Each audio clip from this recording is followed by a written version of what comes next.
네, 그럼 이제 바로 이어서 이제 두 번째 인간공학적 평가 맞나요? 아, 맞네. 두 번째 하겠습니다.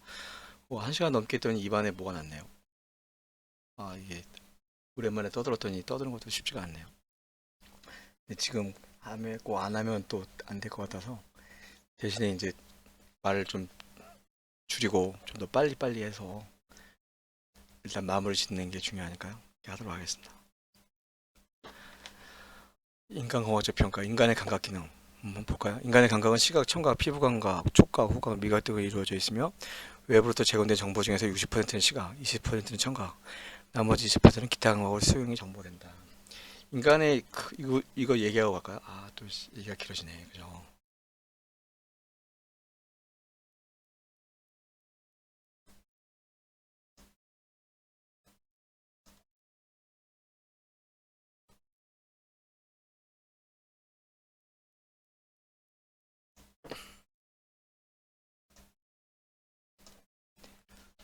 인간의 감각이 신경이죠, 신경. 중추신경, 그 다음에 말초신경. 자, 중추신경은 우리가 알고 있는 뇌랑 척수, 말초신경은 뇌신경, 척수신경이 있는데 아무튼 간에 말초신경은 크게 체성신경, 그리고 자율신경, 그리고 자율신경은 우리가 알고 있는 교감신경, 부교감신경. 근데 있는데 자율신경은 우리가 수의적으로 할 수 있는 게 아니죠. 그죠? 이거는 우리가 자동으로 움직이는 거니까. 우리가 내가 조종할 수 없어요. 내가 심장을 뛰게 할 수 없고 내 체온을 내가 마음대로 조절할 수가 없어요. 여기서 중요한 거는 체성신경. 그죠? 이 체성신경. 일단 이런 게 있다. 이거 일단 짚고 넘어가고. 자, 최소 가분 시력. 눈이 파악할 수 있는 표적의 최소 공간. 이거는 의미는 다 알고 있어야 될 것 같아요. 최소 가분 시력이 무언지, 최소 지각 시력이 무언지, 배열 시력이 무언지, 동적 시력이 무언지, 입체 시력이 무언지 다 알아야 될 것 같고, 이 최소 가분, 뭐 아니면 뭐 최소 지각 할 때, 요, 요 최소라는 의미가 쉽게 말하면 드레스홀드라고 하죠. 드레스홀드. 이걸 역치라는 말이죠. 역치. 나중에 보면 변화 감지 역이라는 말을 쓰거든요. 이게 역치거든요. 변화를 감지할 수 있는 최소한의 지각, 구분할 수 있는 거죠. 구분. 이것을 역치 또는 역이라고 씁니다. 역.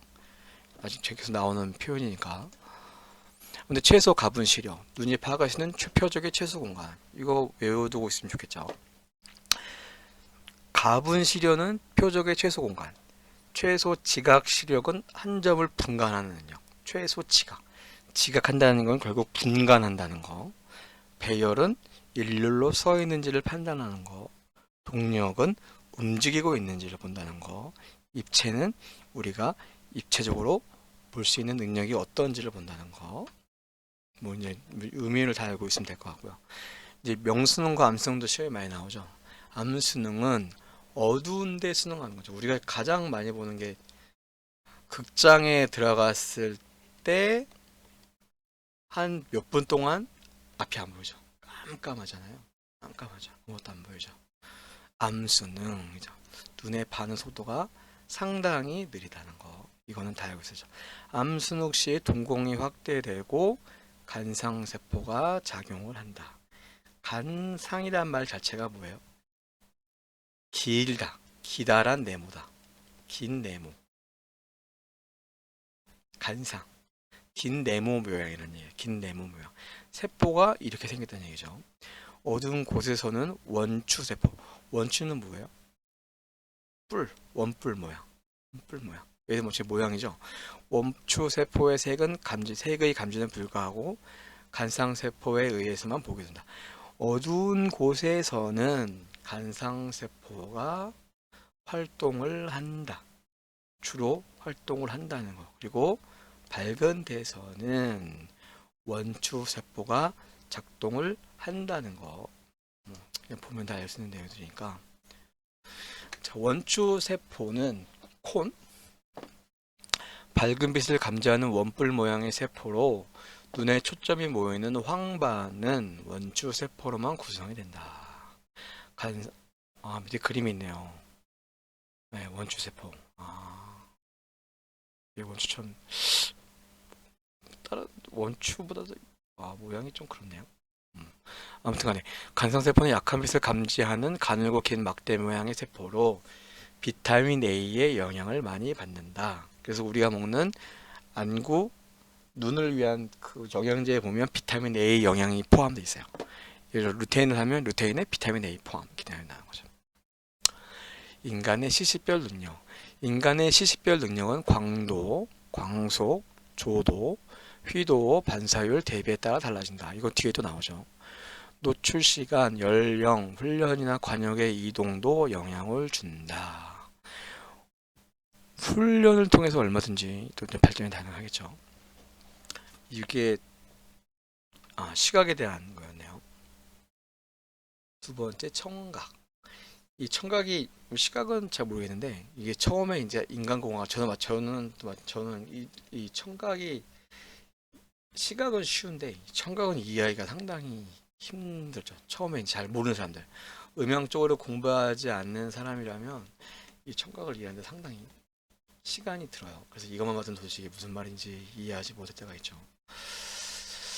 자, 음의 높이는 진동수에 의해 결정된다. 진동수하고 옆에 주파수가 나왔어요. 주파수가 영어로 뭐죠? 프리퀀시죠. 프리퀀시. 주파수. 자, 주파수는 진동수이다. 그럼 주파수는 뭐냐? 헤르츠이다. 헤르츠는 1초라는 시간이 있을 때 얘가 몇 번 왔다리 갔다리 했느냐이다. 한 번, 두 번. 두 번을 갔다 오면 2헤르츠이다. 자, 다시. 이게 지금 제가 하는 거는 제가 이제 계속 공부하고 사전 인터넷 뒤져보고 제가 이해 못하니까 인터넷 뒤져보고 해서 이제 나온 거기 때문에 근데 거의 뭐 맞을 거라 생각은 드는데요. 아무튼간에 일단 그러니까 약간 전문가들이 봤을 때는 약간 부족할 수도 있죠. 아무튼간에 제가 지금까지 이해한 걸 지금까지 이해한 내용들을 지금 설명을 하는 거예요. 이거 되게 중요한 거니까 다시. 자, 음의 높이는 진동수다. 진동수는 다른 말로 주파수다. 영어는 frequency. 표현은 헤르츠로 한다. 진동수라는 것은 1초라는 시간이 있을 때 얘가 몇 번 진동을 하느냐. 말 그대로 진동수다. 얘가 만약에 한 번, 두 번, 세 번 갔다 오면 3Hz가 되는 거다. 3kHz는 1초에 3000번을 왔다리 갔다리 얘기하는 거예요. 유튜브에서 이 음의 진동에 대한 걸 들어보면 음이 처음에는 낮았다가 점점 이제 주파수가 올라가죠. 빈조치하면 우우우 해서 점점 소리가 높아져요. 그래서 나온 거예요. 음의 높이는 진동세를 준다. 이 가장 전형적인 예가 소프라노랑 베이스죠. 이거 음의 크기가 아니에요. 음의 높이에요. 음의 높이. 이게 전문가들이 봤을 땐 틀리다가 얘기할 수 있는데 아무튼 제가 일반적인 수준에서 공부하는 사람이 이해한 걸 제가 쓰는 거기 때문에요. 아무튼 그렇습니다. 너무 비판하시면 안 될 것 같고요. 자, 또 그 다음에 음의 한 옥타브는 한 옥타브가 높아질 때마다 진동수는 2배씩 진동한다. 2배씩. 2Hz, 4Hz, 8Hz. 인간이 들을 수 있는 가청 주파수의 범위는 2000에서 20에서 2만이다. 자, 이게 중요한 게 나오는 거예요. 이제 헤르츠는 가청, 인간이 들을 수 있는 가청. 헤르츠는 20에서 2만.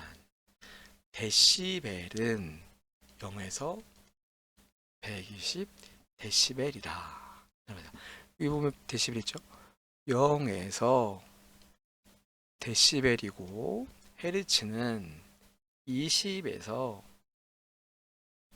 2만까지가 들을 수가 있다. 이게 가청 영역이고, 대화 영역은 그 중에서도 보면 100Hz부터 약 5000, 6000, 7000까지가 인간의 대화 영역이고, 데시벨로 봤을 때는 이 그림을 보고 지금 이 얘기한다 그러면 30데시벨부터 70데시벨까지가 인간의 대화 영역이다. 여기서 보세요. 약 80이네요. 80데시벨부터가 인간의 대화 영역이다.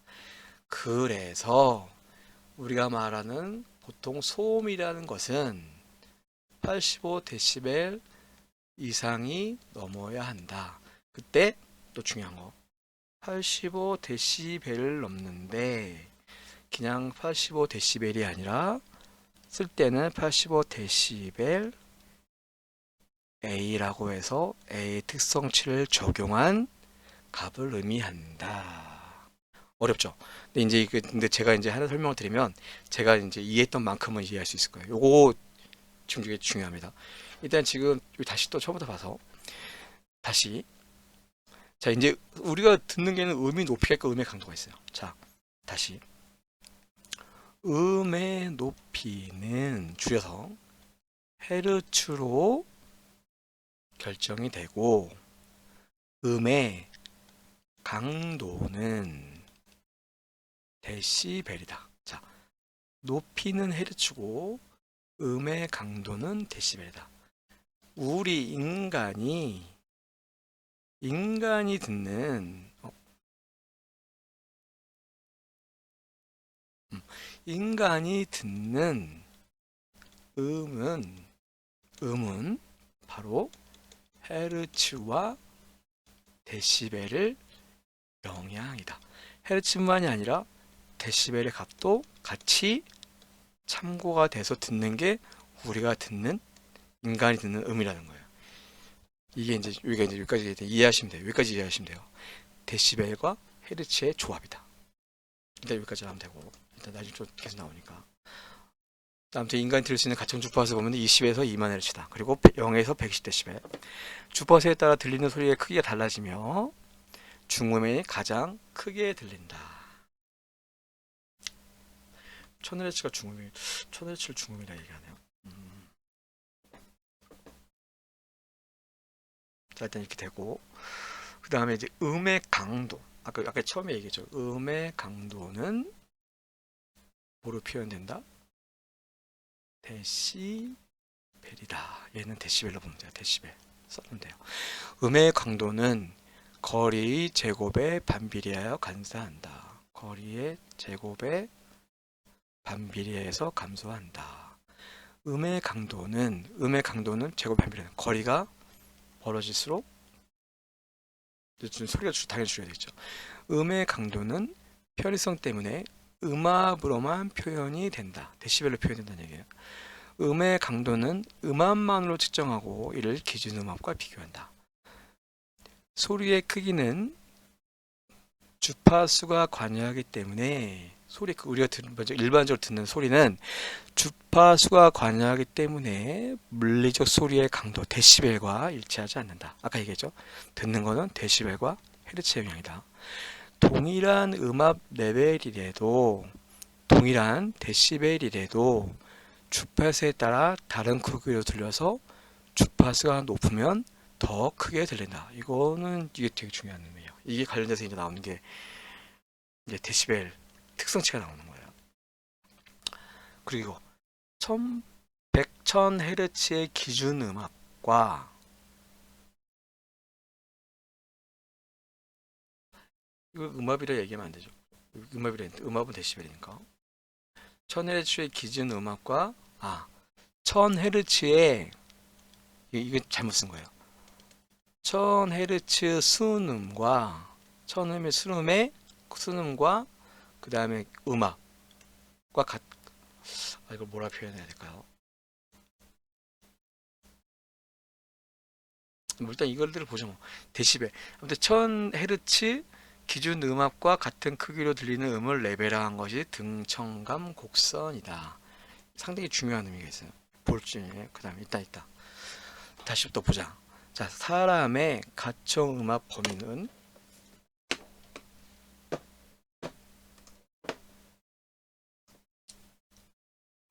0.0000에서 20N이다. 뭐예요? 2 곱하기 10의 마이너스 5죠. 이걸 표현하면 부터 20이다. 음압이 20N per 제곱이 이상이 되면 귀에 통증이 있다. 보면 될 것 같고. 이건 이제 음압 세계에 대한 레벨이고, 사람의 귀는 외부의 물리적인 자극에 필요한 것이 아니라 자극의 대습값에 필요한다. 근데 음의 세기 보통 이건 그냥 계산해서 나오는 값인데 일단 이게 보시면 될 것 같고, 우리가 중요한 건 이제 음압 레벨이니까요. 음압 레벨 SPL 보통 계산할 때 많이 나오는 거죠. 보통 많이 쓰이는 식이 요 식이죠. SPL2는 SPL1 빼기 20로그 D1분의 D2. 이게 이제 보통 이제 음압 레벨 데시벨, 저희가 계산할 때 이 식을 저희가 이제 많이 써요. 계산할 때도 많이 나오는 거죠. 이거죠. SPL2는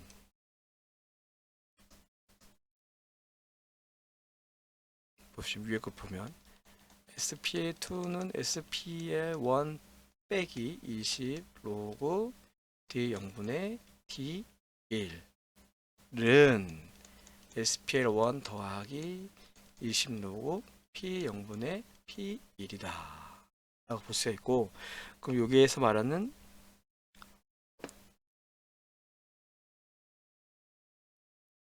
P0은 기준음압 20 뮤 파스칼이 이렇게만 있는 게 맞나요? 20 뮤 파스칼이다. 일단 이렇게 여기까지만 보면 될 것 같습니다. 근데 이거 나중에 계산하는 문제가 많이 나오니까 계산할 때 쓰면 된다. 부터 이렇게 나오는 거죠.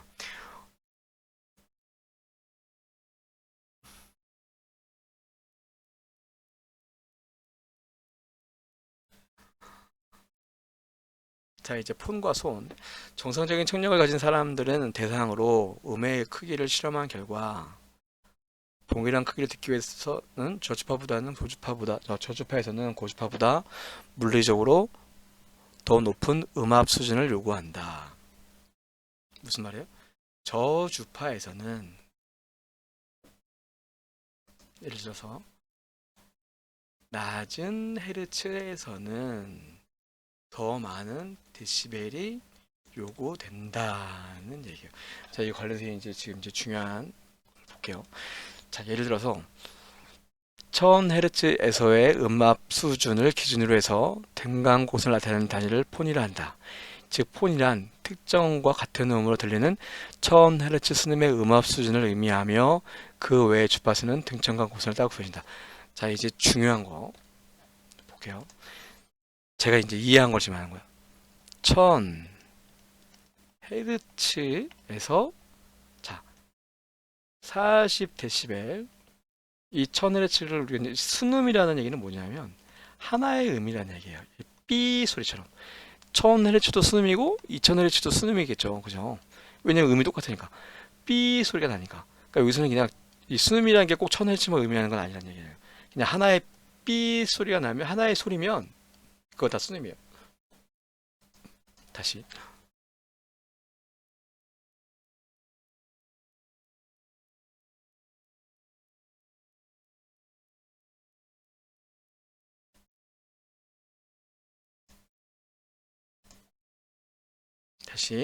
자, 1000Hz 이거 제가 깨달은 지 얼마 안 돼요. 진짜 이거는 수많은 시간을 통해서 워낙 잘 모르니까 1000Hz 순음에서 자 40dB이면 1000Hz 순음에서 음악 수준이 40dB이면 이게 40폰이에요. 이걸 등청강, 아까 말한 등청강 곡선에서 보면 이 값이 나와요. 자, 중요한 건 이거예요. 1000Hz에서 40dB이면 40폰이다. 이걸 뒤에 나오는 게 손이라고 나오잖아요. 손. 상대적인 음의 상대적인 크기. 손이라고 그러는데 이걸 손으로 일손이라고 해요. 이 손이 지금 우리가 실질적으로 인간이 듣는 음인 거예요. 실질적으로 듣는 음악을 얘가 얘기해 주는 거예요. 내가 듣는 거. 내가 음을 2배, 3배 듣게 된 게 바로 이제 손을 기준으로 하거든요. 그래서 다시 1000Hz에 40dB이면 우리가 이걸 40폰이라 하고 이걸 1손이라 한다. 자, 그러면 1000Hz 50dB이면 얘를 50폰이라 하고 50펜이면 뭐예요? 이걸 2손이라 하죠. 손은 2배씩 늘어나는 거니까. 만약에 얘가 60dB이면 60폰이 되고 얘는 4손이 되는 거예요. 즉 음이 처음에 들었던 것보다 2배, 4배로 더 크게 들린다는 얘기죠. 우리 음이. 자, 여기서 이제 중요한 음악이 나오는, 여기서 이제 특성치가 나오는 거예요. 특성치. 자, 근데 보세요. 지금 우리가 본 거는 1000Hz에서 40dB일 때였어요. 그죠? 근데 아까 말한 거, 만약에 얘가 1000Hz가 아니라 50Hz면 낮아요. 그리고 40dB이라면 아까 얘는 40폰이었잖아요. 얘는 40폰일까요? 얘는 40폰이 안 되는 거예요. 40폰이 안 되는 거예요. 자, 이럴 경우에 만약에 단순히 소음기로 측정을 하면 거기는 뭐가 떠요? 40dB이라고 떠요. 근데 그게 아니라 A 특성치를 적용한 소음기로 측정을 하면 만약에 요 수준이었다면은 40폰이 뜨겠지만 50Hz에 40dB이라면 요게 뜨는 거는 40이 아니라 더 적은 뭐 33이나 뭐 30이나 이렇게 뜬다는 거죠. 이게 무슨 의미인지 아실까요? 여기서 이제 중요한 거예요. 결국 A 특성치를 적용했다는 거. 그래서 우리가 소음은 A 특성치를 적용해서 모든 소음에는 데시벨 뒤에 A가 들어가는 거예요. A 특성치를 적용했을까요? 왜냐하면 이걸로 하게 되면 다른 거예요. 예를 들어서 이게 뭐 비교는 해보지 않았지만 1000Hz는 음의 높이잖아요. 그죠? 높은 음에서 이게 그냥 소음 측정기로 하면 둘 다 40Hz예요. 하지만 높은 음일 때랑 낮은 음일 때랑 우리가 인간이 들었을 때 얘는 당연히 이것보다 더 시끄러운 거예요. 더 시끄러운 거예요. 얘는 조용한 거예요. 그래서 우리가 얘기할 때 보통 이제 우리가 이제 소음을 85dB A 이상이 되면 저희가 이걸 소음으로 본단 말이에요. 그 기준이 여기에 있는 요거의 기준이 아니라 A 특성치를 고려한 이 값이 나온 게 85dB 이상이 넘다는 얘기예요. 그 얘기는 뭐예요? 1000Hz 때 85dB이면 이렇게 나와요. 하지만 만약에 50Hz라 그러면 얘가 85가 아니라 얼마가 나와야겠어요? 90이나 95가 나와야지만 얘가 85dB이 나온다는 얘기예요.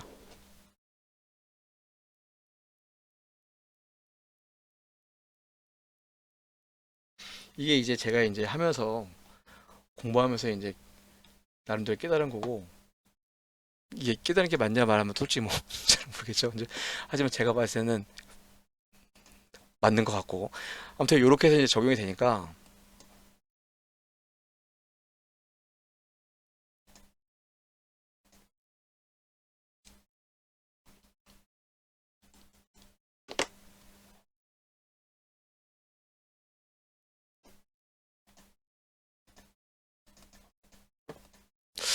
컴퓨터가 약간 좀 문제가 있네요.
이제 됐네요. 컴퓨터가 약간 문제가 있어갖고 다행히 이러는 됐고요.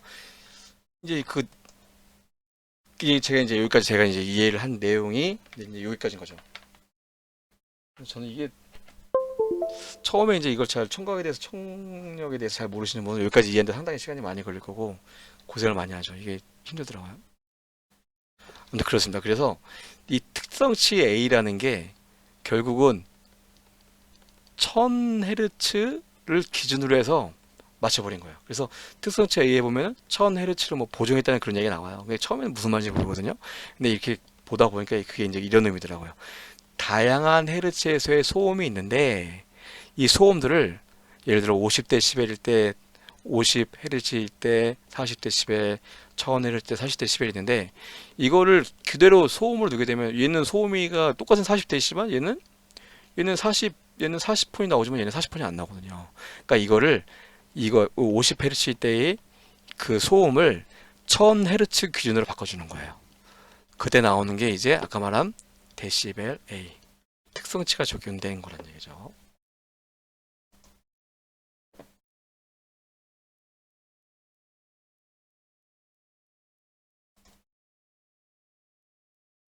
일단 그렇습니다. 그래서 일단 뒤에 내용을 좀 더 보면 정상적인 청력을 가진 사람들을 대상으로 이거 아까 얘기했던 거네요. 폰은 상이한 음의 상대적인 크기를 표시할 수 있어 손을 사용한다. 이 아까 얘기했던 거죠. 그러니까 결국 이 손이 우리가 실질적으로 듣는 소리의 크기인 거죠. 소리의 크기인 거죠. 그래서 이 등청각 곡선을 자세히 보면 아까 우리가 보는 건 이거였잖아요. 1000Hz 수준의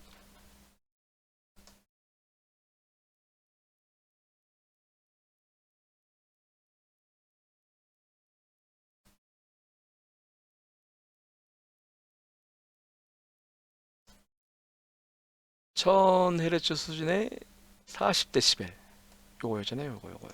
그죠? 요거. 이게 쭉 가면 얘가 40폰인 거예요. 40폰. 근데 얘가 보세요. 얘가 제일 낮아질 때가 있어요. 제일 낮아질 때. 그때가 언제예요? 4000Hz예요.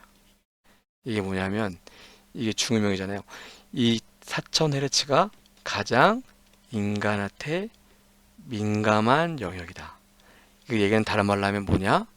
가장 상처받기 쉬운 영역이다. 만약에 나한테 낭청력에 이상이 생기면 어디 먼저 문제가 생기냐? 4000Hz 먼저 생긴다. 그래서 우리가 그걸 얘기할 때 C5 dB라 한다.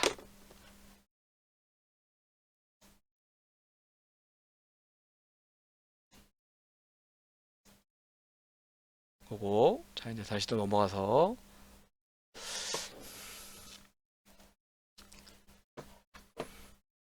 자 우리가 피부 감각을 느끼는데요. 아까 얘기한 대로 자, 체성 감각 아까 저희가 체성 감각을 얘기했잖아요.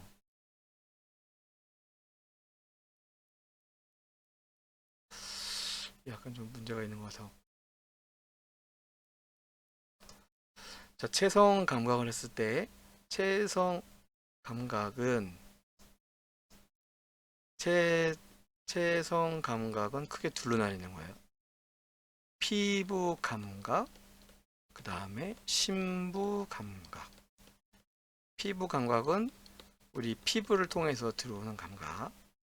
심부 감각은 관절이나 인대나 뼈나 내부에 있는 아니면 내장이나 우리 내장도 통증을 느껴요.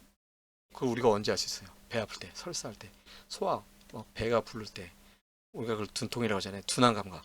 뭔가 기분 나쁘게 아픈 거. 아니면 설사할 때, 아니면 막 배가 뒤틀릴 때. 내장이 뒤틀리면 아프잖아요. 그거 뭐야? 이 안에 결국 통증을 인지할 수 있는 감각이 있다는 거거든요. 그래서 우리 피부뿐만이 아니라 우리 심부에도 감각이 있어요. 그걸 다 합쳐서 체성 감각이라 하는 거예요. 근데 요 피부 감각이랑 관련된 거는 요즘 우리가 보통 얘기하는 햅틱, 그렇죠? 햅틱. 햅틱이 이제 보통 우리가 피부 감각이랑 관련 있다고 보면 되죠. 아무튼 간에 우리 피부가 감각을 느끼는데 피부가 감각을 느끼는데 가장 민감한 바뀌는 게 통각, 그 다음에 앞각, 냉각, 온각. 민감도순이에요. 민감도순. 통각, 앞각, 냉각, 온각. 다 이게 뭐겠어요? 인체의 위험이랑 관련된 거겠죠. 통증, 그죠? 아무튼 그렇다.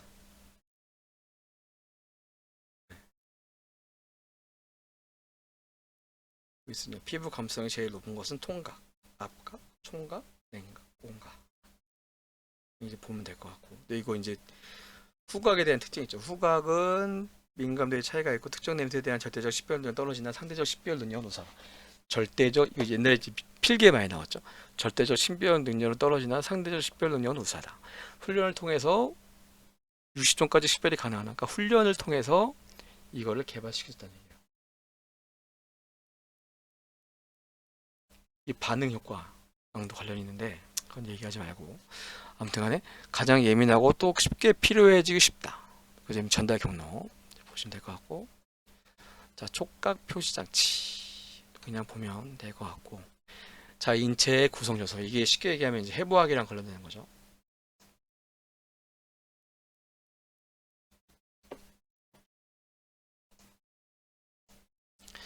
해부학이랑 관련이 되는데 이게 앞으로 기술사 시험이나 아니면 기사 시험에 있어서도 저희가 이제 근골격계 질환이 이제 워낙 중요하니까 결국은 그 산자가 제일 중요하니까 이 세부학에 대한 정보에 대한 공부는 깊이 하시는 게 좋을 것 같다는 생각이 들고요.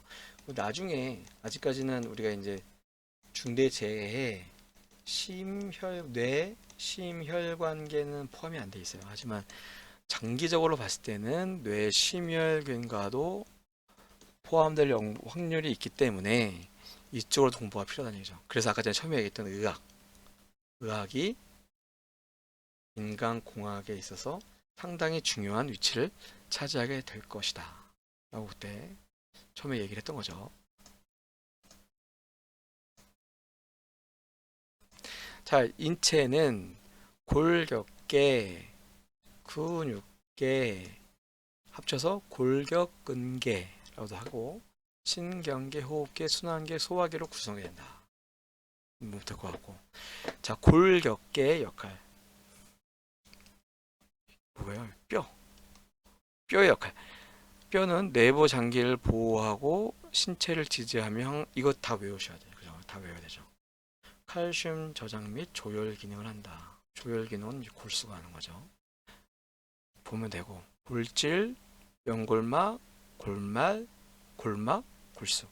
뼈가 이렇게 있으면 이렇게 있잖아요. 이렇게, 보통 이렇게 다시 이렇게 여기는 조밀한 뼈, 여기는 해면체, 여기 마른 뼈, 구멍이 숭숭숭 떠 있죠.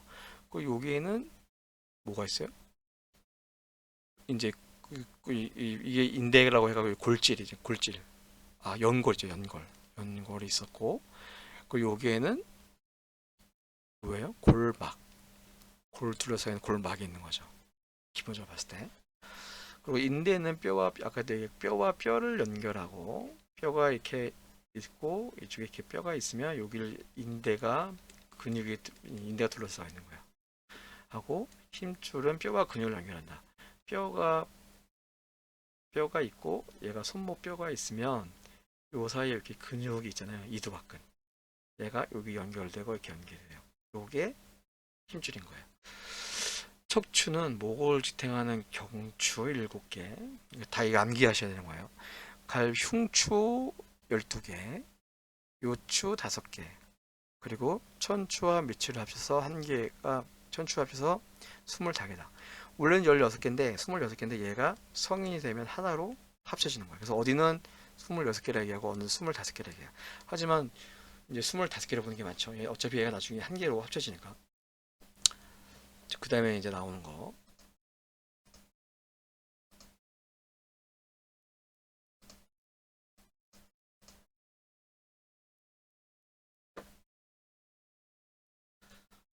경추는 총 7개. C로 표현되죠. C. 경추 7개, 흉추 12개, T1부터 T12까지. 그 다음에 요추 L1부터 L5, 요추는 5개. 그 다음에 밑에 아까 말한 천추와 미골 있는 거죠. 아까 위에서 봤을 때 우리 그 NLA 할 때, 아까 우리 NLA 할 때, 아까 우리 NLA 할 때, 그때 L5S1에 350kg에 뭐 힘이 가해진다는 게 있어요. 이게 가해진다는 그런 내용이 있었잖아요. 이게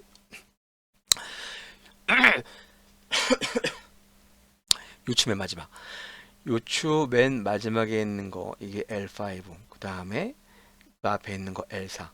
뼈가 이렇게 요추가 있으면, 그리고 여기가 뒤에 이제 꼬리가 있으면 여기가 우리가 알고 있는 추간판에서 디스크 있잖아요. 디스크가 이제 보통 많이 나오는 거죠. 요쪽에 이렇게 신경이 지나가고 튀어나오는 거죠. 그래서 L4와 L5 또는 L5와 S1, 특히 S1, 요게에서 우리가 말하는 디스크가 많이 터지는 거죠. 근데 이게 표준화다. 그래서 C7, T12, 그리고 L5, 그 다음에 S1 이거 알면 될 것 같아요. 이번에 기숙사 시험에 그 나온 것 중에 하나가 이거죠. 척추에 대해 설명하시오. 나죠. 이제 이런 거 써도 되겠죠. 이거 쓰고 뭐 척추의 질환에 대해서 쓰고 척추가 많이 걸리는 질환 쓰고 척추의 구조 뭐 그런 거 쓰면 되겠죠.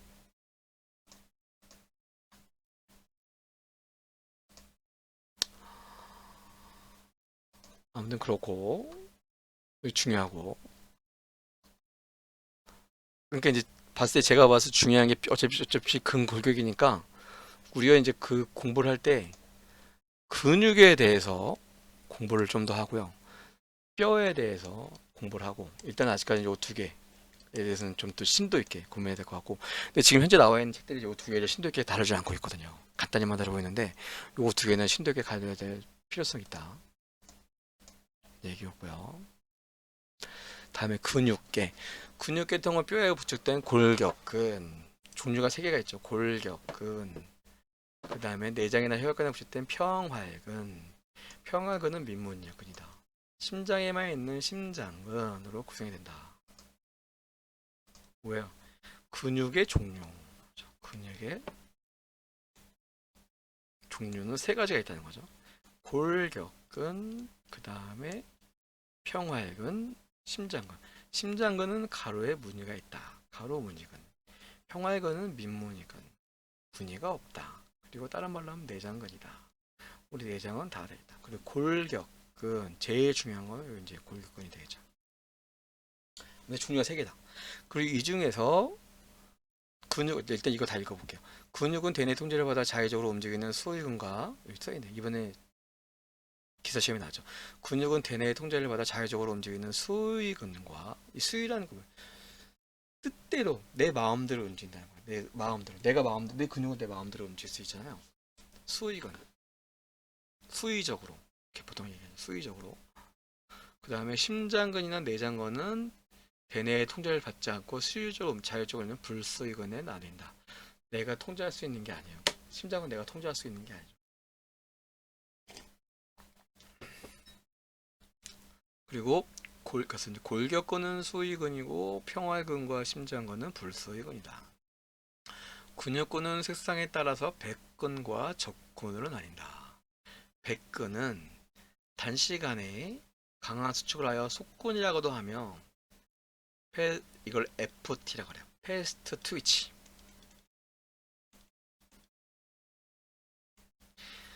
하며 단시간에 순발력과 큰 힘을 필요로 하는 운동에 유리하고 자 적근은 지구력에 유지하고 지근이라고도 하며 지구력에 필요한 마라톤과 유리하다.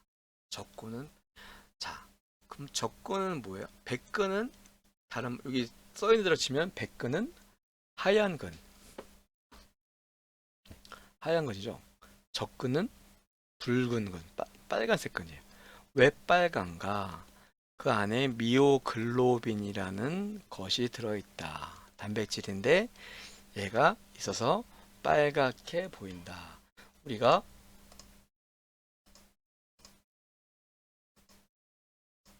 우리가 돈가스 집에 가서 보면 돈가스가 잘라봤더니 안에 약간 빨간 게 있다. 그래서 주인한테 이거 주인장 이거 덜 익은 거 아니냐 물어봤을 때 주인장이 하는 말이 그거죠. 이것은 미오글로빈이라는 것인데 따따따따 얘기하잖아요. 그 미오글로빈이 바로 그거예요. 그 돈가스가 빨갛게 보이는 거예요.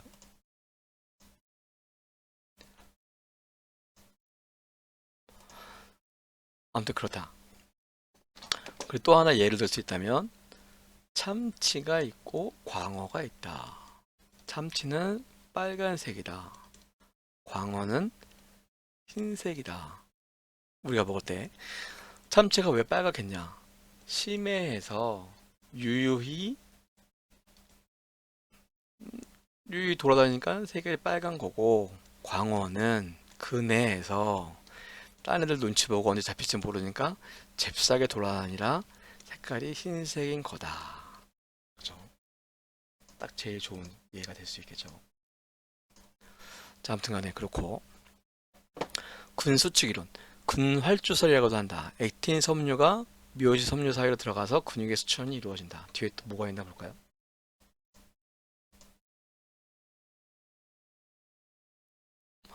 이 그림은 뭔가 제대로 지금 표현이 안 되고 있어요. 그죠?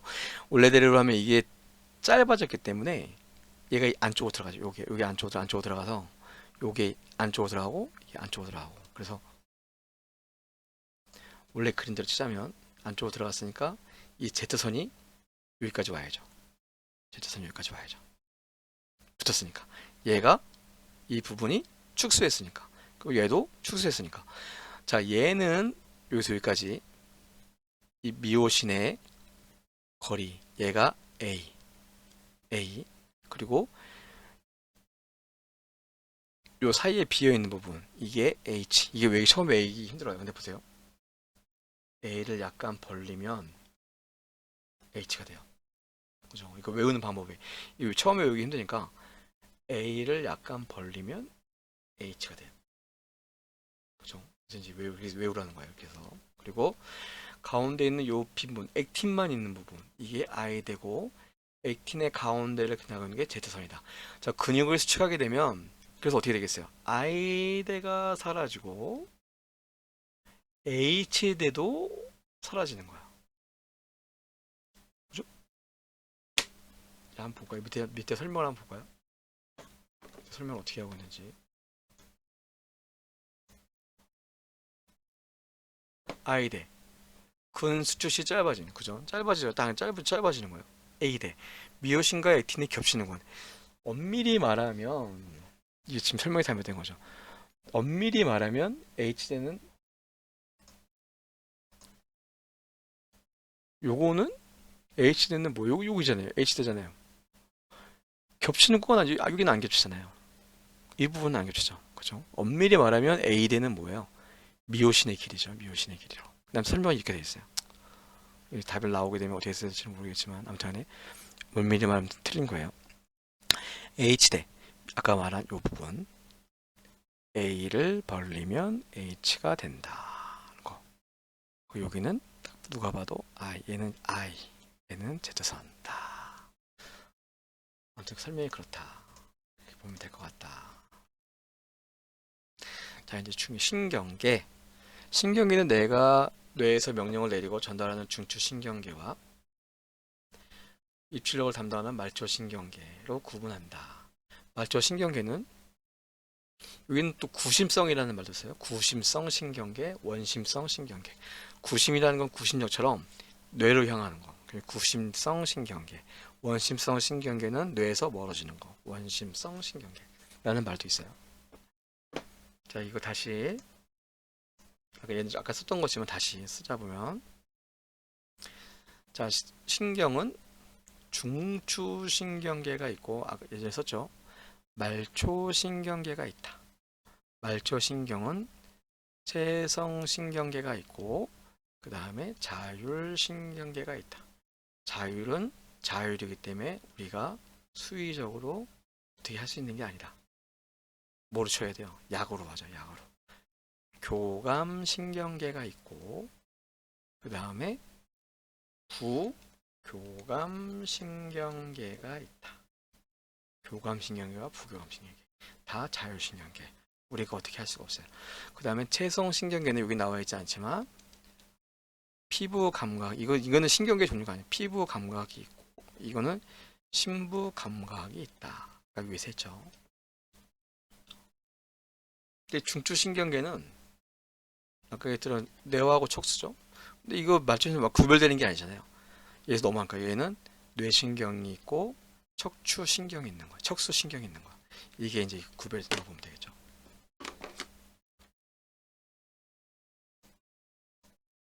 아무튼 그렇다. 자율신경계는 다시 해서 교감신경계와 이완시키는 부교감신경계를 구분돼서 이 뒤에 이 설명이 안 나오네. 부교감신경과 교감신경과 부교감신경계는 좀 더 설명이 필요한데 이거는 설명이 좀 자세하게 들어가는 게 좋은데 우리가 이제 아까 전에 이제 교감신경계가 있고 부교감신경계가 있다. 자, 교감신경계는 뭐냐면 우리가 예를 들어 하나 예를 들은 거예요. 길을 가다가 사자를 만났어요. 사자를 만났어요. 자, 그랬을 경우에 몸에 반응하는 거예요. 그게 말하면 교감신경이에요. 즉 뭐예요? 교감신경은 응급한 아니면 긴박한 상황에 처했을 때 내 몸을 살리기 위해서 내 몸이 방어와 공격을 하기 위해 내 몸을 준비시키는 거예요. 그래서 몸이 긴장된 상태가 되는 거예요. 그래서 뭐가 되겠어요? 눈은 동공이 확장이 되겠죠. 심장은 막 요동치겠죠. 그죠? 당연히 맥박이 빨라지겠죠. 그리고 위 같은 경우에는 소화, 효소가 안 나오고 억제가 되는 거예요. 당장 죽을 순간인데 위가에서 뭐 좀 배고플 일은 없잖아요. 그리고 방광은 이완이 되는 거예요. 무슨 말이에요? 소변이 안 마렵다니. 소변이 마르면 안 되죠. 그리고 또 뭐가 있을까요? 아, 간. 간에서는 간에서는 뭔가가 분비가 돼요. 촉진이 돼요. 이 촉진이 되는 게 이유가 뭐냐면 포도당을 더 만들기 위해서 뭐겠어요? 힘을 더 키우는 거죠. 그리고 기관지. 기관의 폐에서는 뭐예요? 기관지가 확대가 돼요. 왜? 숨을 확 들여서 싸울 준비라고 하는 거예요. 싸울 준비를. 다. 우리가 이제 예를 들어 갑자기 뭐 급격한 상황이나 아니면 뭔가 신체적인 표현을 하게 될 때 갑자기 눈이 커지는 느낌이 들고 갑자기 속이 막 확 넓어지는 느낌이 들 때가 있어요. 숨이 갑자기 막 많이 쉬어지고 그게 뭐예요? 아까 말한 기관지가 확대가 돼서 그런 거죠. 다 뭐랑 관련된 거예요? 위기의 상황에서 나를 지키기 위해서 몸이 발악을 하는 거예요. 발악을. 그렇게 해도 사자한테는 잡혀먹겠죠. 사자한테 안 잡혀먹는 이유는 입으려면 어떻게 해야 되겠어요? 여러 사람이 있어야 되죠. 거기에서 이제 관계가 나오는 거고 인간이 이 관계를 떠날 수 없는 필연적인 이유가 되는 거죠. 이거는 뭐 여기서 나올 내일 할 얘기는 아니고 아무튼 그렇다. 그 다음에 이제 호흡계.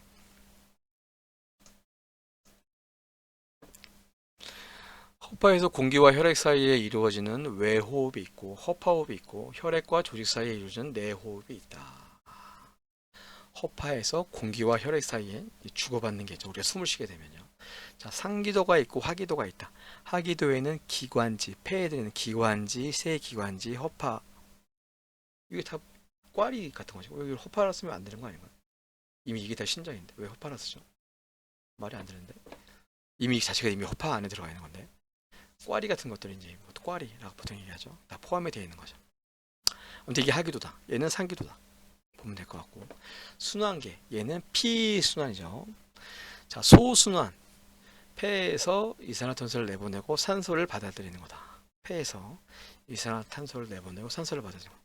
요거 하나는 외워두면 좋을 것 같아. 외워둬야겠죠. 우심실에서 폐동맥, 폐정맥, 자심망으로 간다. 얘는 그 이제 다른 거. 요거 하나만 외우면 얘도 자동으로 이제 외우게 되는 거죠.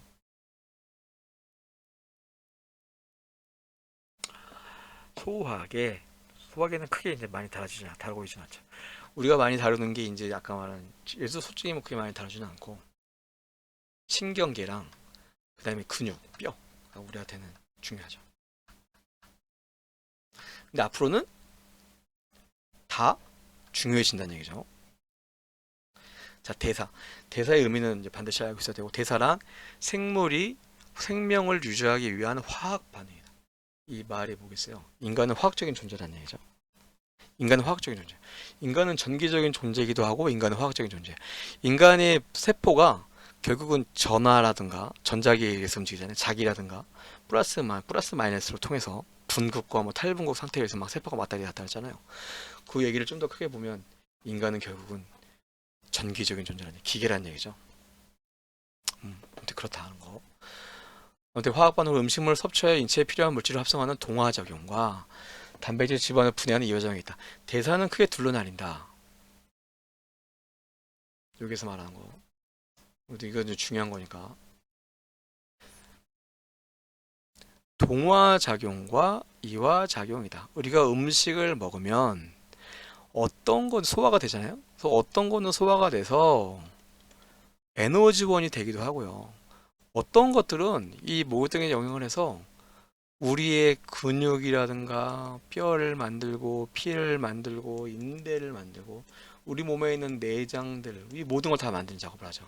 이게 고분자, 저분자로 고분자를 만드는 거. 동화작용이라고 하죠. 우리 인체는 뭐 수소가 얼마, 뭐 산소가 얼마 이렇게 나와 있잖아요. 근데 이걸 다 섞었다고 해서 인간이 안 되잖아요. 왜? 동화작용이 안 돼요. 동화작용을 한다는 게 얼마나 저분자로 고분자를 만드는 게 얼마나 힘든가를 얘기하는 거겠죠. 아무튼 그래요. 그래 아무튼 이화작용은 이 먹은 거를 분해를 해서 에너지를 만들어 발생하는 거죠. 우리한테 지금 중요한 거는 노동이랑 관련된 거니까 이제 에너지를 만들고 이화작용이 우리랑 관련이 많은 거죠.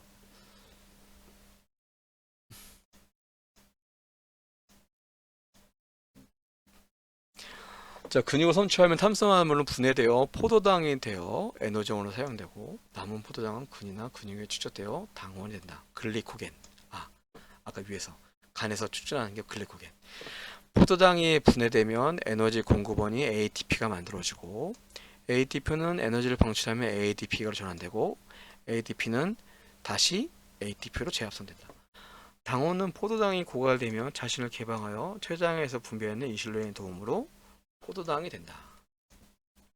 이거랑 관련돼서 나오는 게 코리회로라는 게 있어요. 코리회로. 똑같은 말이에요. 코리회로. 근육이 있고 이 간이 있어요. 근육에서 우리가 무기성 대사, 그러니까 쉽게 말해서 이제 산소가 공급이 되지 않는 그런 무기성 대사를 하게 되면 신체에서 만들어진 게 젖산이 만들어져요. 젖산. 요거 나오죠 여기. 호기성 대사에서는 포도당에다가 산소가 들어가면 6개의 이산화탄소와 6개의 물과 38의 ATP와 열이 만들어지는 거예요. 그리고 1 ATP는 뭐 계산해 보니까 효율이 40%다. 근데 일단 여기까지. 그래서 여기서 젖산이 근데 얘는 호기성인 거. 무기성 같은 경우에 뒤에 나오겠지만 젖산이 만들어져요. 젖산이 이리로 가면 간으로 가면 다시 포도당이 되는 거예요. 무기성했어요. 현기성 대사일 때 얘가 다시 이리로 와서 포도당이 또 사용되고 다시 또 젖산이 되는 거야. 이렇게 돌아가는 거죠. 이 회로. 이걸 코리 회로라고 얘기를 하죠. 근데 호기성 대사. 그래서 보면 그 다음에 이제 됐고 필요한 물질, 전산 같은 걸 만들지 않는다. 현기성 대사. 공기가 필요하지 않은 것. 젖산 시스템. 그래서 수소가 안 들어가면 젖산이 만들어지고 2개 ATP. 자, 똑같은 포도당인데 불구하고 얘는 38개 ATP를 만드는데 얘는 2개 ATP를 만들어요. 효율성이 엄청나게 떨어지는 거예요. 그죠? 효율성이 엄청나게 떨어지는 거야. 자, 근데 이거를 반대로 한번 생각해 보세요. 효율성이 떨어진다는 얘기는 뭐예요? 포도당을 엄청나게 소화한다는 얘기잖아요. 그 얘기는 뭐예요? 우리 몸에서 다이어트 할 때 얘가 도움이 된다는 거죠. 그래서 우리가 헬스장에서 무기랑 관련된 무기성 훈련을 할 때 예를 들어 바벨이나 덤벨 들거나 힘이 진짜 뭐 힘이 온 근육이 온갖 뭐 수축을 할 수 있는 강하게 수축할 수 있는 운동을 많이 하게 되면 그러면 그만큼 걔는 이제 무기성 현기성 대사니까요. 그만큼 포도당에 대한 소비가 더 많아지다. 살이 더 빠지는 거 아니겠느냐. 제 개인적인 생각입니다. 아무튼 그런 것 같아요. 그랬다. 아무튼 그렇다.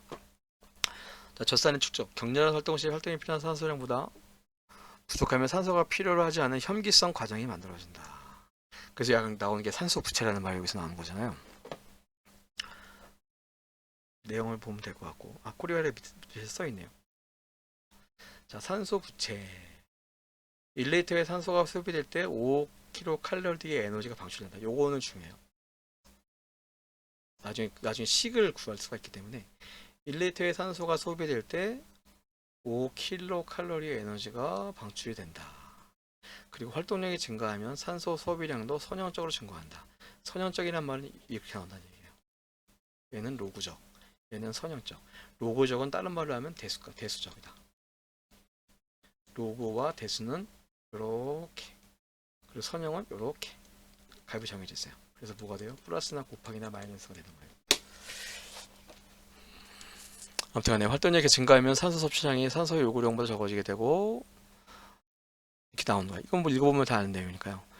휴식하고 일을 하게 되면 운동을 쭉 하게 되면 산소가 부족한 거예요. 그러다 멈춰. 그럼 우리 젖산이 몸에 생겼잖아요. 그 젖산을 해소를 해야 돼. 그러다 보니까 산소는 계속 공급이 돼. 그래서 우리가 100m 달리게 되면 몇 분 동안 계속 숨을 헐떡헐떡거리죠. 왜? 계속 산소가 들어와서 몸에 있는 젖산을 없애버려야 되니까. 에너지 대사율. 이것도 이제 시험 볼 때 많이 나오죠. 기초 대사율. 생명을 유지하는 데 필요한 최소한의 에너지량이다. BMR, 베이직 메타볼릭 레이트. 쾌적한 상태에서 공복의 상태로 가만히 누워있을 때의 에너지 소비량이다. 개인차가 심하고 체중 나이 성별에 다르다. 남자는 1kcal 1시간 1kg, 여자는 0.9kcal 시간당 kg이야. 계산해 봤더니 남자는 약 1700kcal고 여자는 1000칼로리다. 우리가 보통 먹는 과자나 음료에서 보면은 뭐라 써 있어요? 2000kcal 기준으로 돼 있어요. 이거 말이 안 되는 거죠, 그죠? 2000칼로리는 뭐예요? 그냥 가만히 누워 있는 거예요. 가만히 누워 있는 걸 기준으로 해서 탄수화물 몇 퍼센트 써 있잖아요. 말이 안 되죠. 직장을 다니게 되면 일반 사람들이 봤을 때 대략 3,500에서 4,500 정도 하루에 킬로칼로리가 이제 소비가 될 거라고 생각이 돼요. 우리 하루 종일 누워 있는 게 아니잖아요. 계속 움직여야 되는데 이게 말이 안 되는 거죠. 그래서 거기에 나와 있는 건 좀 문제가 있다. 그걸 그대로 믿을 필요는 없다. 에너지 대사율 RMR 이거는 이제 반드시 외워야 되고 식대로 하는 거죠.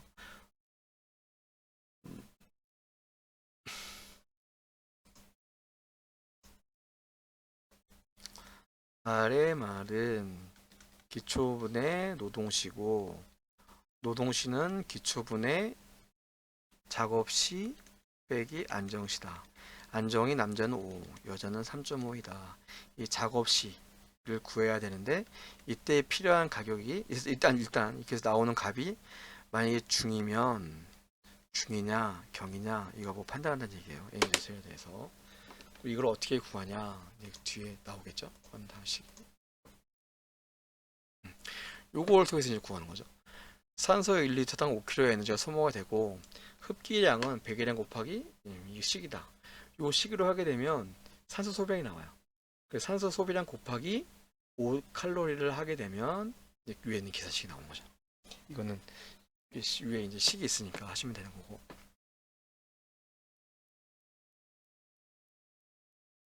이거 뭐 읽어보면 다 나오는 거고요. 식도 한번 풀어보면 될 것 같고요. 인체 반응의 측정, 필요에 대한 필요의 판정. 필요의 판정에는 생화학적 근기형 이런 게 있다. 자, 필요의 원인이 뭔가? 기계적인 요인과 인간적인 요인이 있다. 이거 다 암기. 필요의 3대 특징, 뭐 음료조와 신수적 다각적 기능의 변화, 필요의 지각 등의 변화. 보면 될 것 같고.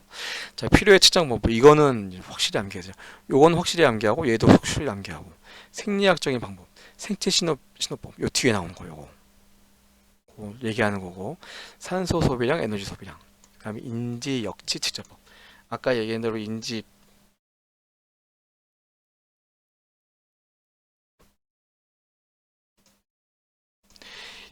역치는 이 역치가 트레스홀드라고 했잖아요. 트레스홀드. 그 인지를 최소한으로 인지할 수 있는 최소의 구분 단위가 이제 인지 역치인 거예요. 역치. 아니면 그냥 줄여서 역이 자주 나오죠. 아무튼 그런 게 있다. 그리고 생화학적인 거는 혈액 수분, 혈색소 농도, 응용 시간, 요정, 스테로이드 다 외우면 되고요. 심리학적인 거 주의력, 집중 테스트.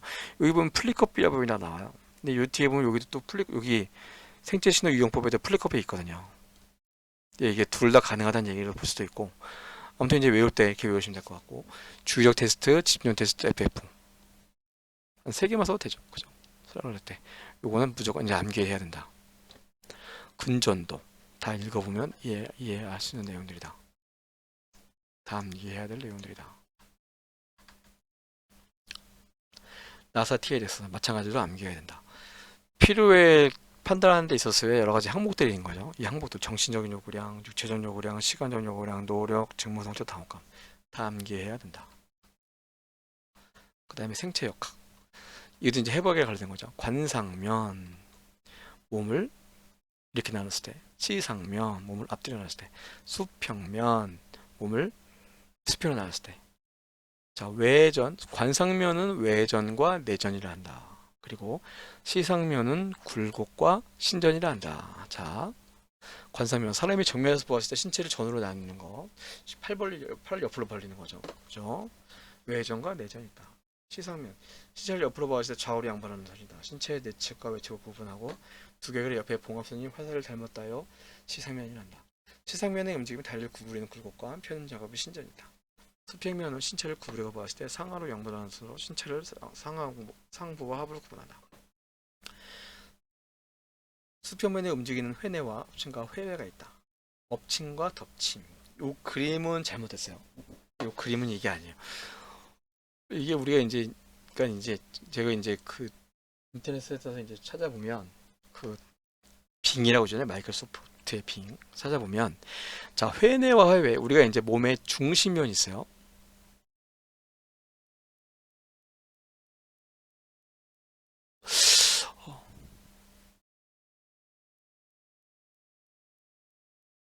이거 몸을 신체를 위에서 보아서 상하로 양분하려면 상하로 양분한다 써있네요. 이렇게 써있네요. 원래 이제 회나나 회에는 몸의 중심면을 기준으로 하거든요. 중심면. 이걸 중심면이라 하고 이 중심면을 따라서 만약에 내가 매직을 그었어요. 그럼 선이 나오는 거 있잖아요. 그걸 중심선이라고 보통 얘기하죠. 자, 이제 굵으시냐 그러고 회내와 회외는 자 몸이 이제 중심이 있고요. 예를 들어 다리 같은 거 있어요. 다리가 삐끗하잖아요. 밖으로 삐끗하잖아요. 밖으로. 보통 이제 삐끗하다 가죠. 밖으로. 그럼 이제 선에서 벗어나기 때문에 외선이라 하고 안쪽으로 삐끗하는 경우가 있는지 모르겠어요. 이제 얘가 이제 발목이고 얘가 엄지발가 이제 엄지발가락이면 이제 얘가 밖으로 보통 이제 삐끗할 때 하는 게 밖으로 하는 거고 얘가 이제 안쪽으로.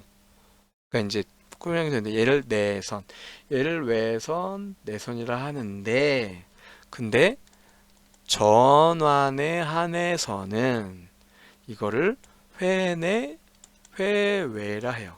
회내는 엎침, 회외는 덮침. 손을 이게 이제 내 손, 얘가 이제 엄지, 손바 이렇게 이제 손가락 이렇게 세워놨어요. 세웠어요. 내가 뭐 이게 오른손이에요. 오른손. 오른손을 했을 경우에 얘를 이쪽으로 하면 손가락을 이제 엎죠. 손가락의 손바닥이 밑으로 내려가는 거잖아요. 그죠? 이걸 엎침. 이라고 이걸 다른 말로 회내를 하는 거야. 그러니까 여기 있는 회내와 회외는 이건 아니죠. 이거는 외선, 이거는 내선인 거예요. 아까 말한 대로 회내와 회외는 전환에 한해서 전환이 아까 뭐라 했어요? 아까 처음에 할 때 상완과 전환이 구분된다고 하잖아요. 위팔, 아래팔, 손목. 그러니까 아래팔이 안쪽으로 덮쳐서 손바닥이 엎쳐지면 손바닥이 밑으로 가면 회내. 그 반대로 하면 회외가 되는 거예요. 이 그림은 지금 잘못된 거죠. 회내랑 회외는 전환과 관련이 있다. 아무튼 수평면과 관련이 있다.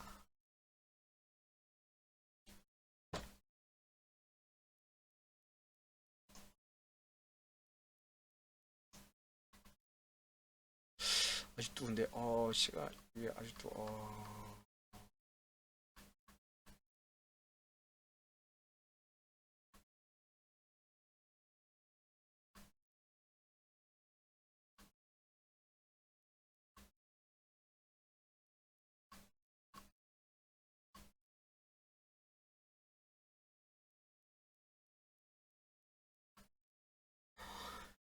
야, 아직도 너무 많이 남았네요. 아, 너무 많이 남았네요. 나 힘든데.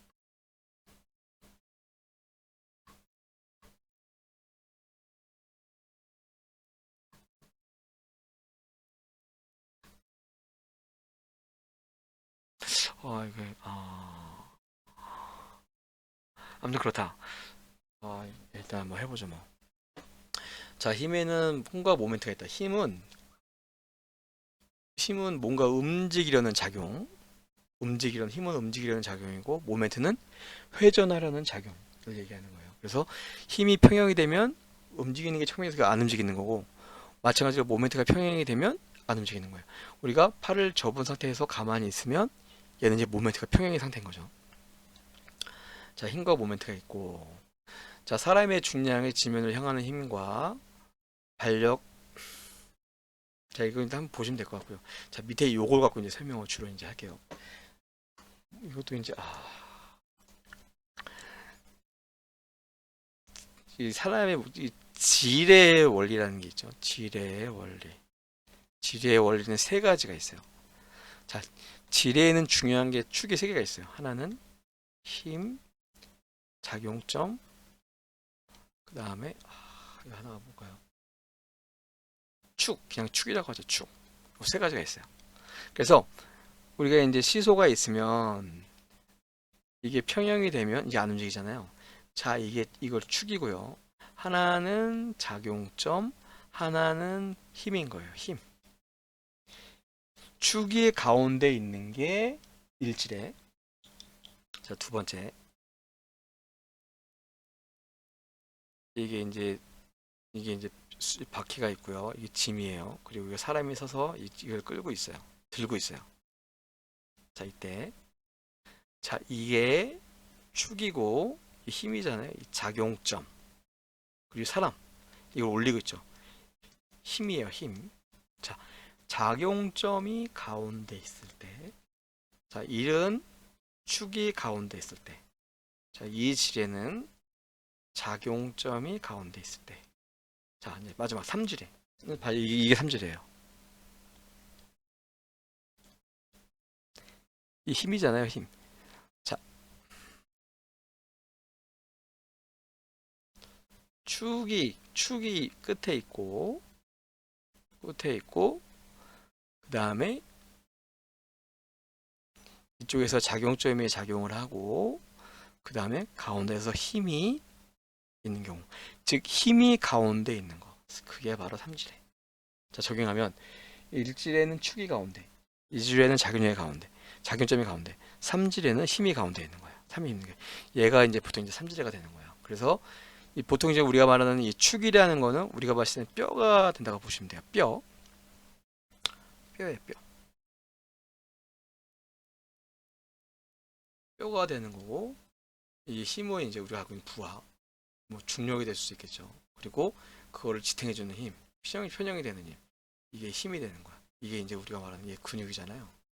이두근, 이두근이 움직이는 거죠. 그래서 얘가 이제 이만큼의 부기를 갖고 있는데 얘가 지금 힘을 반대로 끌고 나면서 지금 몸의 평형을 이루고 있는 거예요.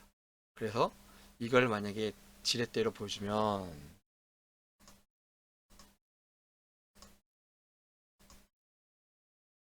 정리를 하면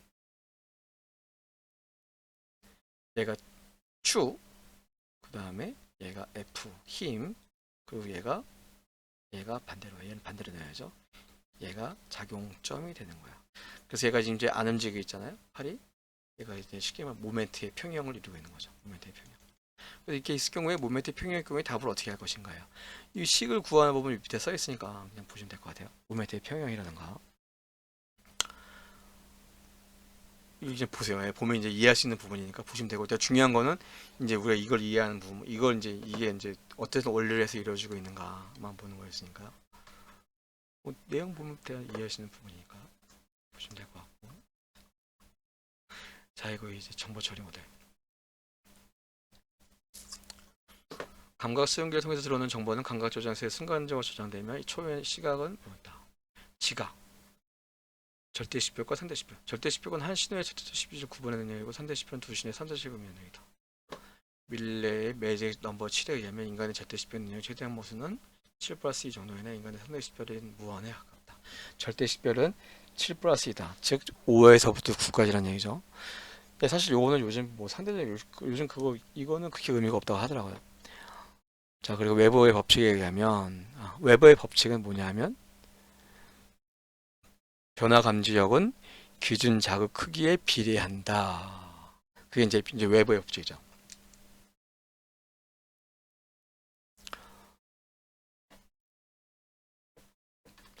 요 그림을 보면 이제 요게 이제 그림 중요한데 처음에 감각에 들어와서 우리가 이제 지각을 하게 되죠. 이제 보는 거예요.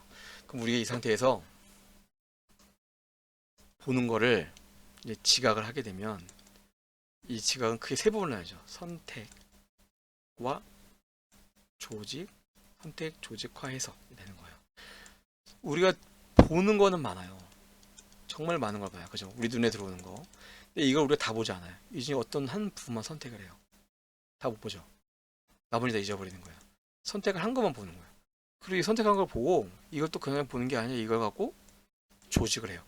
이게 인간의 심리로, 인간의 성격이, 인간의 특징인 거죠.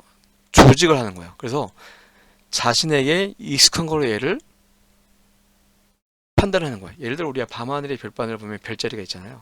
뭐예요? 밤하늘의 별자리는 수많이 많이 있지만 그 중에 모여 있는 것들을 갖고 우리가 거기에다 모양이나 모습을 부여한 거잖아요. 의미를 부여했죠. 이게 인간의 전형적인 특징이거든요. 형태를 부여하는 거죠. 이게 나중에 가면 이제 게시탈트가 되는 거예요. 게시탈트 법칙이 되는 거예요. 이 게시탈트가 형태라는 뜻인데 인간은 그러니까 본능적으로 선택하고 조직하고 그걸 해석하는 게 인간은 거예요. 그럼 왜 이렇게 할까요? 이게 편하니까. 인간의 마음을 편하게 해주는 거예요. 아무튼 이렇게 해서 우리 되는 거고. 그래서 이제 우리 아무튼 이렇게 해서 지각은 선택과 조직과 해석이라는 과정을 거치게 되고 이걸 통해서 우리가 결정을 하게 되고 그 다음에 반응을 한다는 얘기예요. 그러면서 단기 기억에서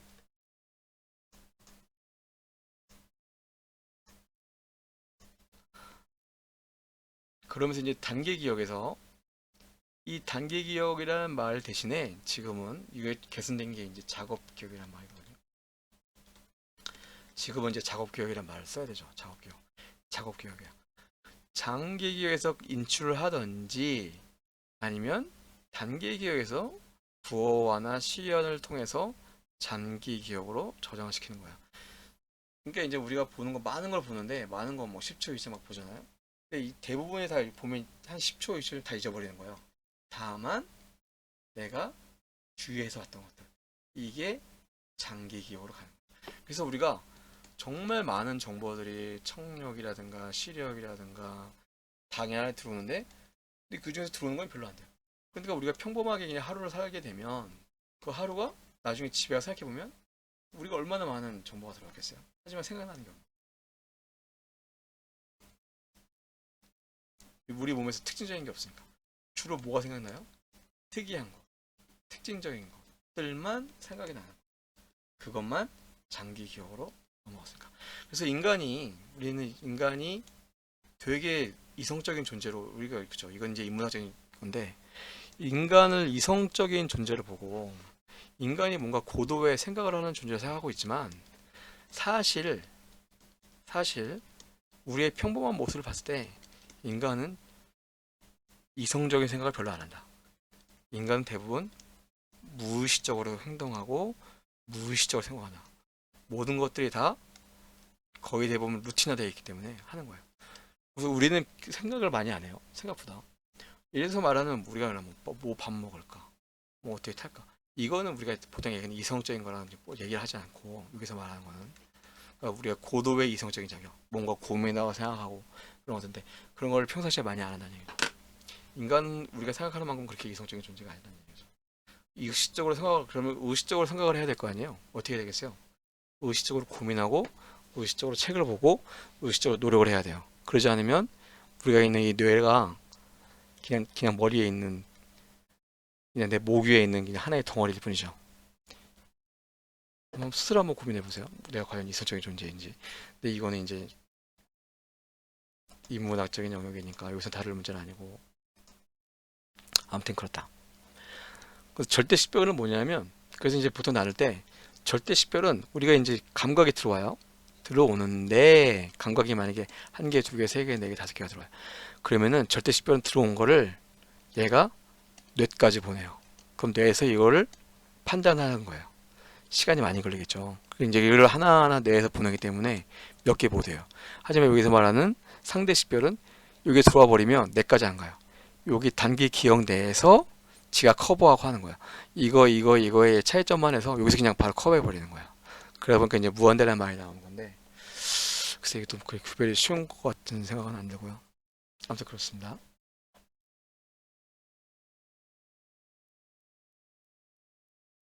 그리고 여기서 이제 여기서 중요한 개념이 이제 여기서는 뒤에 나오나 안 나오나 모르겠는데 사실 그 아까 얘기했던 것처럼 지금은 단기 기억이라는 말을 보다는 작업 기억이라는 말을 쓰거든요. 작업 기억. 이게 이제 단기 기억이 업그레이드 된 거죠. 그러니까 이제 이 작업 기억 내에서 여러 가지 이제 많은 일들이 이루어지는데 여기 말하는 이걸 그냥 작업 기억으로 보시면 될 것 같아요. 이 작업 기억은 크게 세 개로 나눠져 있어요. 음운, 누프, 그리고 시공간 스케치패드. 스케치패드인가? 헷갈리네요. 그리고 중앙 집행기. 컴퓨터를 주면 CPM 아닌데 CPU가 되는 거죠. 우문 누프는 우리가 알고 있는 청각과 관련된 정보를 제공하는 여기서 처리하는 거고요. 시공간 스케치펜 말 그대로 시간과 공간에 관련된 정보를 처리하는 거죠. 중앙 집행기는 이런 것들을 처리하고 거기에다가 아까 말한 장기에서 기여하고 인출하고 이 모든 집행들을 여기서 하는 거죠. 그래서 요 세 개가 들어가 있는 게 우리가 보통 말하는 작업 기억이다 얘기를 하는 거죠. 근데 이것도 이제 근데 또 이제 인문학적으로 보면 이게 있나요?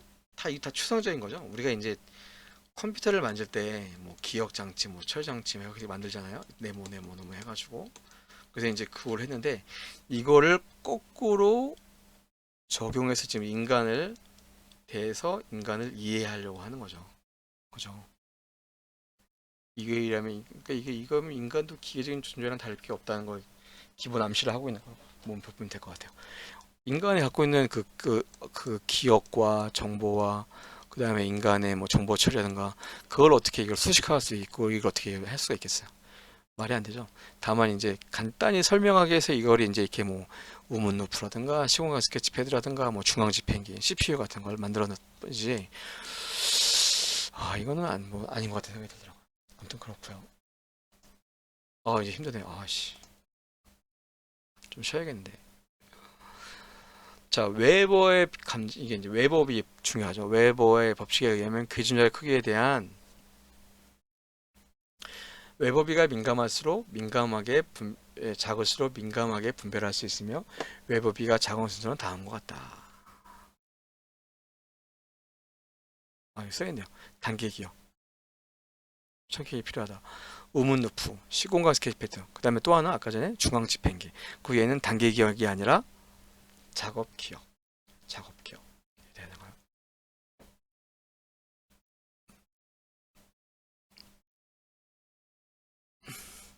그리고 마찬가지로 이건 조직이 포함이 돼야죠. 아니, 조직이 아니라 어, 지각에 이제 포함이 돼야죠. 자, 인간의 주의력의 특징. 선택성. 인간은 다 볼 수 없어요. 하나 아까 얘기한 대로 이 수많은 것 중에서 하나만 선택하는 거예요. 그 다음에 방향성. 방향성은 초점이랑 관련된 거예요. 초점된 것만 하나만 보는 거예요. 마찬가지로. 변동성. 계속 요것만 볼 수 없어요. 돌아가면서 보는 거죠. 근데 내가 진짜 관심 있으면 이게 시간이 점점 길어지겠죠. 그죠? 정말 내가 가시면 몇 시간 동안 보는 거죠. 몇 시간 동안.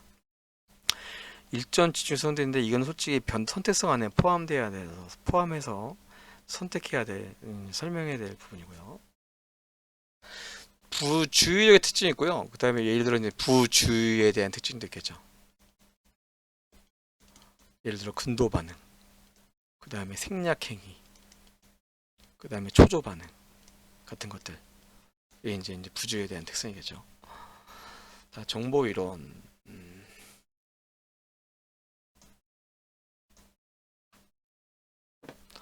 정보량이랑 불확실성의 정도를 나타내는 것이 불확실성이 작아지면 정보량이 줄어든다. 알파벳의 경우 특별 알파벳이 동일한 확률로지다면 이거 뭐 계산하면 되는 거니까 그냥 계산해서 보시면 되고, 동일하지 않을 경우 이것도 계산식이 나와 있잖아요. 뭐 계산식 보시면 될 것 같아요. 중복률 게 있다. 이거는 사실 보면 이해는 되는데 사실 좀 약간 좀 복잡해요. 그죠? 전달된 손실 정보량과 소음 정보량, 이게 왜 이걸 손실 정보, 여기에서 전체에서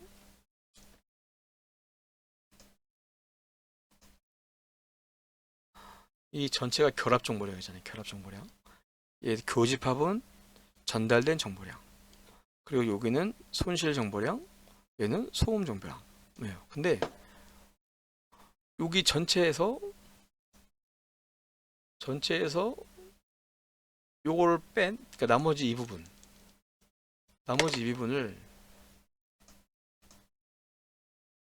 밑에 보면 이거거든요. 설명한 게 이거거든요. 손실 정보량이에요. 손실 정보. 이걸 왜 손실 정보량 하는지 모르겠어요.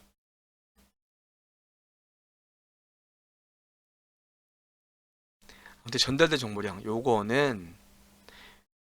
정보량은 그죠? 자극 정보량에서 반응 정보량 빼기 결합 정보량이다.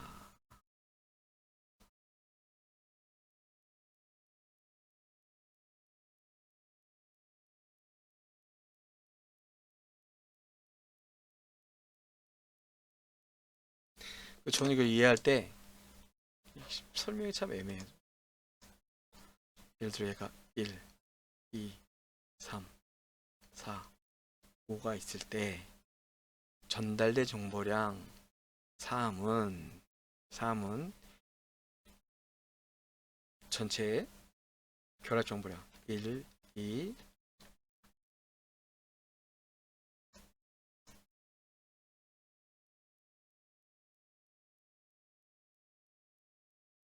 전달된 정보량 1, 2, 3, 4, 전달된 정보량 3은 자극 정보량 1, 2, 3 더하기 반응 정보량 3, 4, 5 빼기,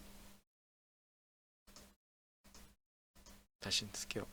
자, 전달된 정보량 1, 3은 얘가 이제 1, 2, 3, 4, 5라 했을 때 HY 1, 2, 3 더하기 뒤에 3, 4, 5 빼기 HY가 1, 2, 3, 4니까 1, 2, 3, 4, 5 하면 남는 거는 3 하나 남죠. 그래서 저는 이걸 그렇게 이해했어요. 좀 헷갈려요.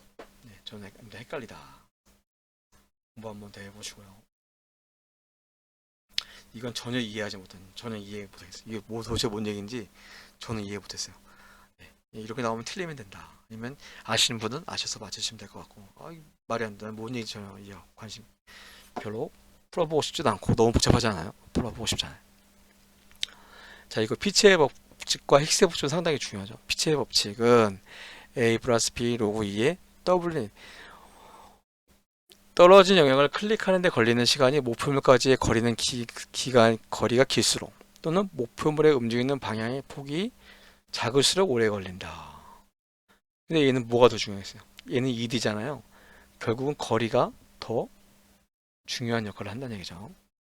힉스의 법칙, 사람이 무언가를 선택하는 데 걸리는 시간은 선택하려는 가지에 따라 결정된다는 법칙이다.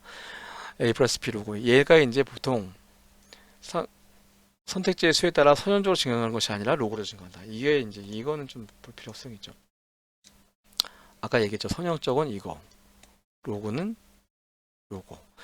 그래서 A 플러스 B 로그 2n이라고 했을 때 얘를 얘를 상수로 보고 그냥 로그 2에 100을 넣었을 때랑 로그 2에 1000을 넣었을 때 보면요.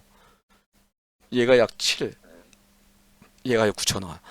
로그 2에 100이, 그러니까 선택과 가짓수가 100개, 100개에서 고르는데 7초가 걸렸으면 상식적으로 봤을 때 1000개에서 만약에 고르면 70초가 걸려야 되는데 그게 아니라 1000개면 9,100개 안 걸린다는 얘기죠. 9,100개. 이게 뭐야? 많으면 선택의 수가 많다고 해서 시간이 선형적으로 더 많이 걸리지 않는 얘기죠. 얘기 세개하는 건. 로그로저 증가하기 때문에 100개나 1000개나 10,000개나 걸리는 시간은 우리가 봤을 때 별 의미가 없다. 그럼 이거 뭐겠어요? 내가 이해했을 때는 그러면 뭐 개수가 별로 중요하지 않네. 라고 좀 이해했는데 여기서 나오는 또 결론은 또 다르더라고요. 다르게 하더라고요. 개수가 중요하다. 뭐 이런 식으로 얘기하더라고요. 뭔 얘기인지 모르겠어요. 아무튼 로고제로 증거해서 100개가 됐을 때랑 1000개가 됐을 때랑 결과적으로 시간 차이는 별 차이가 안 나온다.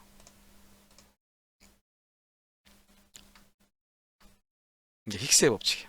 그래서 요거는 이 로고의 법칙 요거 숫자는 당연히 암기를 해야 되고 힉스도 당연히 이걸 암기하고 있어야 되고 의미도 당연히 알고 있어야겠죠. 자 이제 신호 검출 이론. 2차 대전 시 레이더를 통한 적개의 탐지는 매우 중요한 사항이으나 관측병의 소음을 신호로 판단하거나 신호를 잘못 판단했다는 얘기죠. 요 기준으로 봤을 때 자 요거는 노이즈예요. 그럼 이거는 단순히 신호인가요? 아니라는 얘기죠. 이 노이즈에 신호가 합쳐진 거예요. 얘는 단순한 노이즈죠. 얘는 노이즈에 신호가 합쳐진 거. 요 사이를 민감도라고 보통 얘기를 하고요. 그리고 반응 편향을 해서 반응 편향은 A분의 B다. 반응 편향은 소음의 길이분의 신호의 길이다. 그리고 요 반응 편향이 왼쪽으로 가면 모음작이다. 여기가 오른쪽으로 가면 보수적이다. 먼저 얘기를 하는 거야. 신호가 있은데 신호를 없음으로 판단했다. 신호가 있었는데 얘를 없는 걸로 판단했다. 얘가 이제 이종 오류. 거꾸로가 일종 오류. 제대로 맞으면 힛, 아니면 콜라이티제이션 거부다.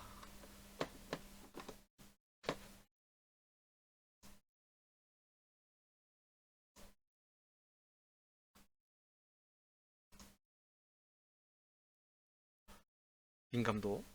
민감도가 넓을수록 신호를 더 쉽게 그러니까 노이즈를 더 구분이 더 구별이 되겠죠. 그래서 민감도는 요 사이에 요 꼭지 민감도는 넓을수록 신호와 노이즈를 구별을 더 잘 할 수 있다. 이거 또 무슨 말인지 모르겠다. 해봤지만 어렵다. 감성공학 아직도 감성공학이 감성공학 이제 끝나네. 마지막이네요. 감성공학 1류, 2류, 3류가 있는데 이게 이제 일본 사람이 이걸 만들었잖아요. 그래서 처음에는 이 보면서 이 1류 뒤에 보면 또 1류, 2류, 3류 1류, 2류, 3류? 이게 뭔 의미일까? 이게 뭐 중요도를 얘기하는 건가? 아니면 순서인가? 봤는데 그게 아니고요. 단순히 그냥 아무 의미 없어요. 그냥 종류의 종류. 말 그대로 종류의 종류. 뒤에 보면 의미가 없다고 보시면 돼요.